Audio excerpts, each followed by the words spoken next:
Jadi banyak pelajarannya itu ya, soal jadi itu tuh ya soal sholat hajat. Jadi silakan sekarang untuk sholat hajat itu visa atau minta kerjaan, minta proyek silakan gitu ya. Untuk yang punya keperluan. Yang punya keperluan, yang kepepet. Kata pengersa, sholat hajat ini adalah sholat untuk orang kepepet. Karena abah mah kepepet terus, maka sholat hajatnya tiap malam gitu.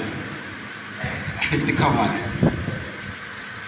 Nah, ketika alhamdulillah kita juga diberi tempat oleh juru kuncinya yaitu Syekh Hashim, dan beliau sesungguhnya tinggalnya di Inggris, tapi ketika tahu Tuhan saya mengasa ada rombongan akan ke sana, beliau dari London terbang ke Baghdad dan menyambut kita semua. Dan alhamdulillah kita bisa ditempatkan di satu kamar berempat ya, yaitu dengan Abuya Nur Hadi. Beliau adalah saat itu Rois Am dari Mudirul Am dari Jatman ya.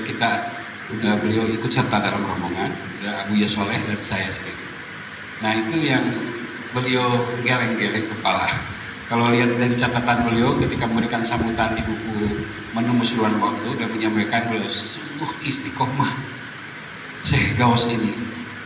Saya ini ya ketika sekamar dengan beliau, saya bangun beliau masih duduk zikir, saya tidur lagi, bangun lagi beliau masih zikir, tidur lagi masih zikir aja. Kapan tidurnya?